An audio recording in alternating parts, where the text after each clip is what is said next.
The Atlanta Braves are in the win column for the first time in 2022. Charlie Morton with a brilliant performance. Matt Olson with a 3-hit game and what ended up being a closer game than it should have. We'll discuss all of that on today's episode of Lockedon Braves. So let's get into it.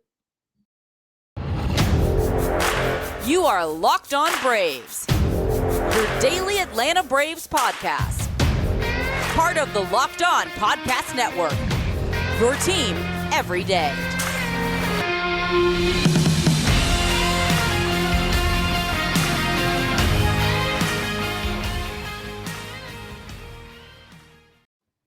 Hey, and welcome back to Locked On Braves, part of Locked On Sports Atlanta, where we talk about your Atlanta Braves every day. I am your host, Jake Mastroianni. You can follow me on Twitter at shortstopball. Check out my bio there to see everywhere I am covering the game of baseball, including the Atlanta Braves in written form over at tomahawktake.com. Also, make sure you follow the podcast on Twitter at lockedon_Braves so that you can be part of the conversation. Please subscribe to us on YouTube and subscribe to us wherever you get your podcasts. And thank you for making Locked On Braves your first listen each and every day. We post episodes daily, 5 days a week, Monday through Friday. And if you haven't already, go back and listen to the postcast from last night that me and Grant did, recapping this very game we're going to talk about today. And yes, the Braves do get a win. They're not going to go 0-162, as some of you were yelling after the opening day loss. They do get on the board. They even up their record at 1-1 after a 7-6 win on Friday night. A lot closer than it should have been, but they do get the W, and that's all that really matters.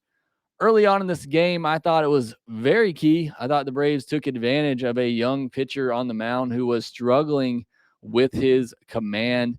But these were much patient, better at bats all around from the Atlanta Braves than what we saw on Thursday night. And, perhaps a little understandable being pumped up for opening day, the World Series celebration.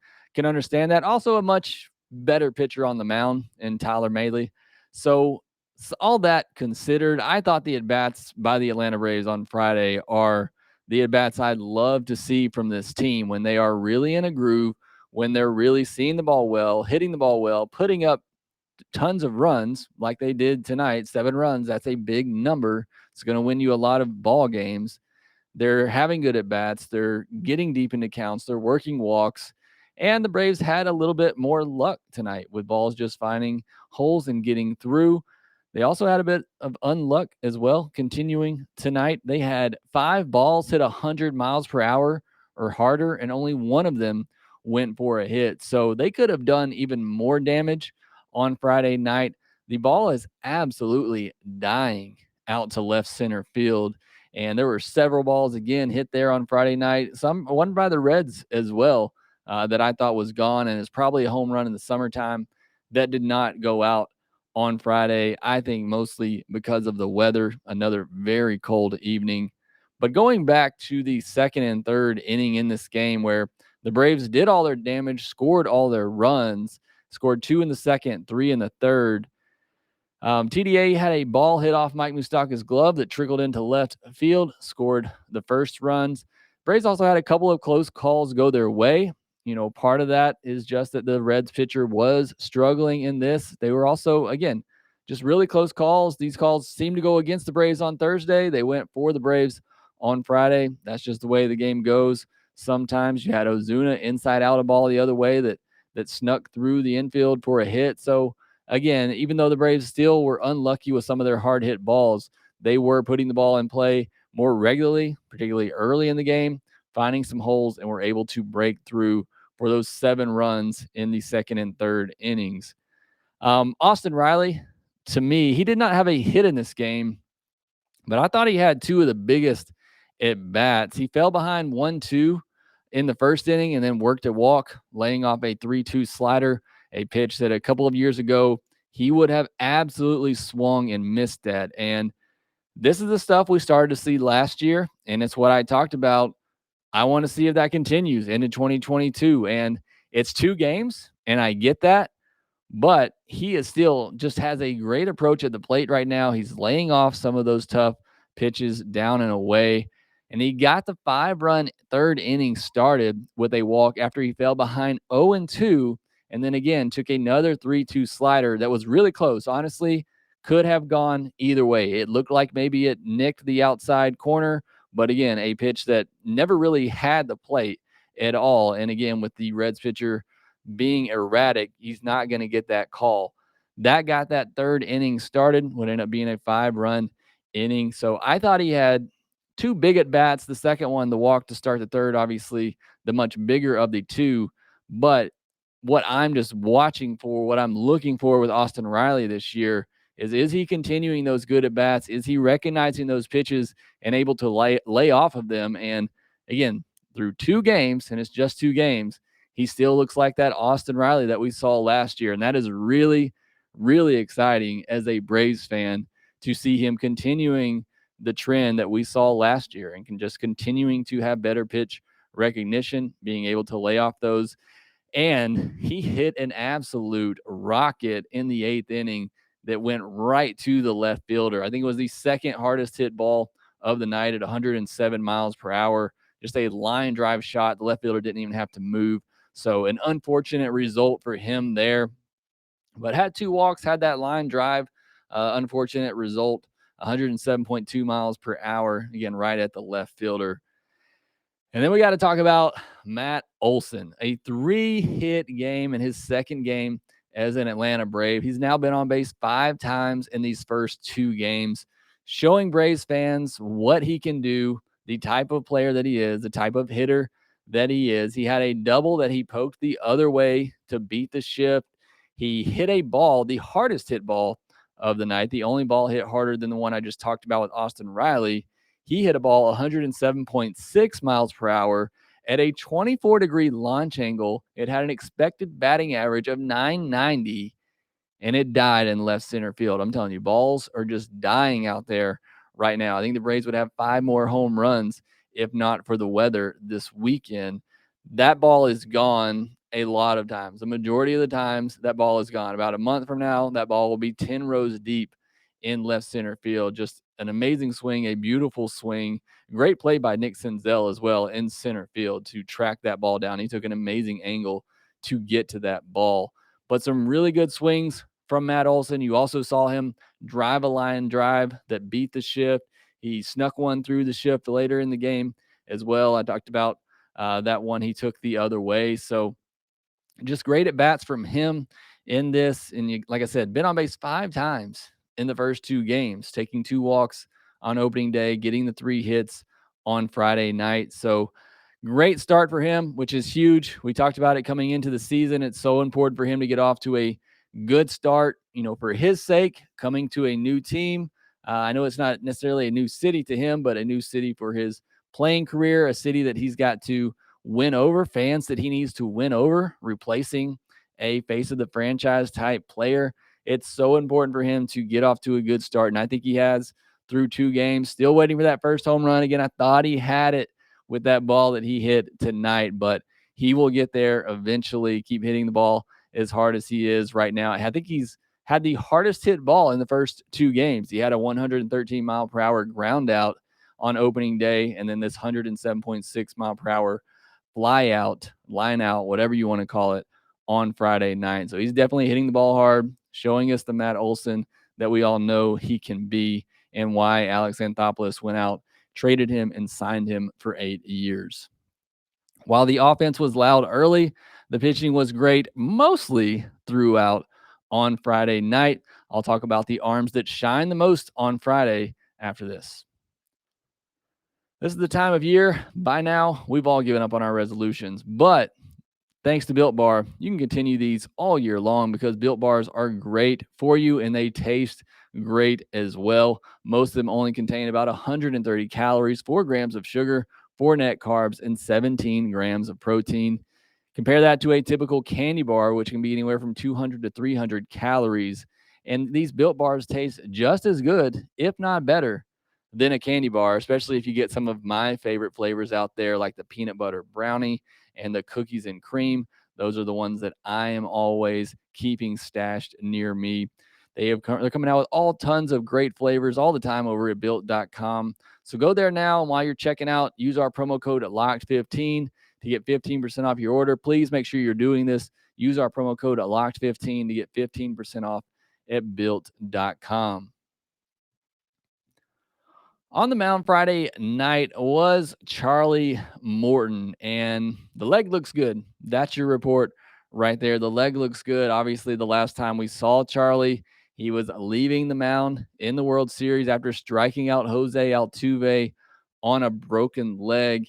And it was just great to see Charlie back out there and doing Charlie Morton type things. I mean, you really don't expect much else from him at this point, but he was really sharp in this game. He had a perfect game going through 4 innings. He'd retired every batter he faced through 4 innings, and then Joey Votto got a weak little single to start off the 5th inning, as it seems like every Reds hit in this series has been a weak hit.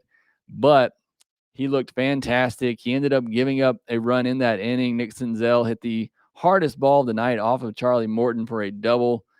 Overall, Charlie, 5 1/3 innings, 2 hits, 1 walk, 2 earned, and 5 strikeouts. AJ Minter came in and gave up an inherited runner. Inherited runners are a little bit of a problem here early on in the season for this bullpen, but 2 games, we're not going to overreact to that. But just wanted to make sure I make it abundantly clear Charlie Morton was fantastic in this game, and it's going to be so great having he and Max Fried go back-to-back in this rotation. What it does for me and what it does for the team is that, most likely if your team's in a rut, you're on a losing streak, it's going to be hard to get through a rotation with one of these guys not at least giving you a chance to win a ball game. And that's a great feeling as a team, as a fan as well, knowing that, once we get back to Max and Charlie, you're going to get a chance to win a ball game. These 2 guys are going to be stoppers for this team all year long. And it's the only second game of the year. I'm not saying this was a stopper type outing for Charlie Morton, but in a way it was. I mean, you want to get that first win of the season. You don't ever want to go into a season losing, 4 or 5 games in a row, as the Braves have done recently, and it still worked out well for them. But you still want to get that first win as quickly as possible. Charlie Morton gets it done on Friday night, and just a great outing for him. As far as the bullpen goes, Brian Snitker wants to get all of his guys some action early on, get them in their first games. You saw that bringing in Colin McHugh, Spencer Strider, Tyler Thornburg on Thursday night. On Friday, he brings in Minter, Will Smith, Tyler Matzik, and Kenley Jansen. We'll get to Kenley Jansen in a minute. Minter came in after Charlie Morton. I talked about he gave up that inherited runner. Was not a great performance for AJ Minter. I didn't think he was very sharp in this one, first outing of the year. But he wasn't great. He wasn't the great AJ Minter we're used to in this one, but he'll get that worked out. I thought Will Smith was probably the best reliever of the game tonight. He looked really good in his outing. Tyler Matzik was good as well, but I thought Will Smith was the best one coming out of the bullpen on Friday night. And then we get to Kenley Jansen, and it's a 7-3 game going into the 9th. You all know what happens when you bring in a closer in a non-save situation. It typically doesn't go well, and things did not go well for Kenley Jansen on Friday night.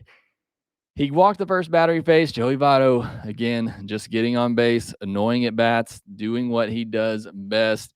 So Jansen was a little erratic to start his outing. You can kind of understand that. His first appearance on a new team, and hasn't pitched for anybody else but the Dodgers before, so you can understand some nerves there, pitching in front of a new crowd.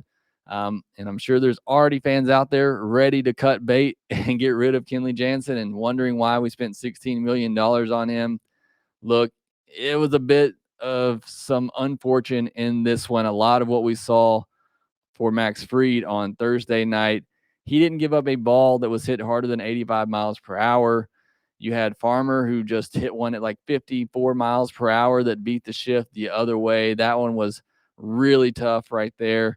So just a bit of misfortune for Kenley. I'm not worried about it. The stuff looked good. Again, he was a little erratic to start in the outing, but everything that he threw, I mean, had movement on it, looked good. I'm certainly not worried about him at all, but this game got way more interesting than it should have. Again, a 7-3 game going into the ninth inning ended up being a 7-6 game. The Reds ended up bringing the go-ahead run to the plate and leadoff man Jonathan India before finally getting the final out and closing out the first win of the season. Tomorrow, the Braves will send out a breakout candidate to the mound in Kyle Wright. We'll talk about what he needs to do to get the Braves their second win of the year. BetOnline is your number one source for all your betting needs and sports info. From all the latest odds, contests, and player props, you name it, they got it. BetOnline remains the best spot for all your latest sports developments, including podcasts and reviews for all the leagues this season, including Major League Baseball, which obviously is now underway. And it's not just basketball. BetOnline is your continued source for all your sport wagering information needs, including live betting in your favorite Vegas casino games. Got the Masters as well this weekend. Head to the website today or use your mobile device to learn more about the trends in action. BetOnline, where the game starts.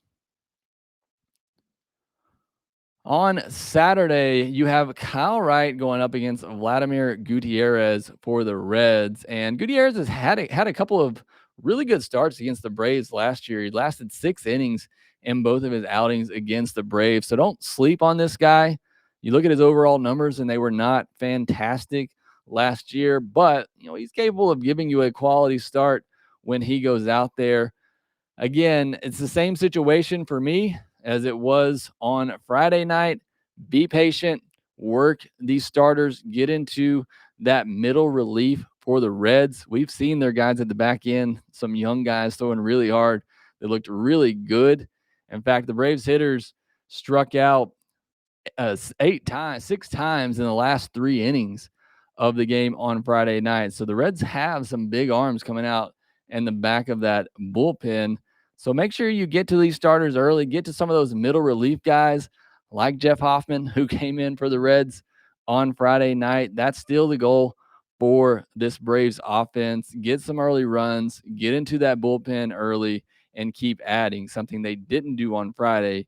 Keep adding throughout the game. But the storyline for me on Saturday is quite obvious. I think Kyle Wright is one of the biggest keys to this entire season for the Atlanta Braves. Having another starter step up in this rotation is very key for the Atlanta Braves' success throughout the regular season. Hopefully, Ian Anderson, Max Fried, Charlie Morton are healthy all year at the top of this rotation. They make 32 starts. That's what I'm hoping for. That's not a reality. And could it happen? Yes. And I certainly hope it does. But more than likely, one of those guys is going to go down for a period of time. And they're going to need somebody to step up in this rotation. And I think it's Kyle Wright that can do that. Beyond that, it's just time. It is time. This is Kyle Wright's opportunity. He knows that. We know that. This is his chance to prove that he belongs in this starting rotation. He's going to get a long look in this starting rotation. It's not going to be like, it shouldn't be like in the past where he's just up for a spot start here or there. He has a bad start, you send him back down. He should get a long look, and I hope that he does. And we just need to see consistency out of him. We need to see the Kyle Wright we know he can be, the Kyle Wright that he was in the World Series, the Kyle Wright he was at Gwinnett last year, being confident with his pitches in the zone, working that sinker. I go back to his last spring training outing that I watched, and he just seems so confident right now. And I know it was a spring training outing, and he's even coming out of the bullpen, pitching to minor league guys later in the game. But just looking at his mannerisms on the mound, I think Kyle Wright finally believes in himself. And why wouldn't you after what you did against the Astros in the World Series, the best offense in all of baseball last year? So I want to see more of that from Kyle Wright. I want to see him a confident Kyle Wright on the mound. I want to see him working that sinker in the zone, creating weak contact, getting ahead in the count, being the pitcher that we thought he could be. So That's what I'm watching for on Saturday's game. That will do it for this episode of Lockedon Braves. Make sure you follow us at Lockedon_Braves, and we will talk to you next time.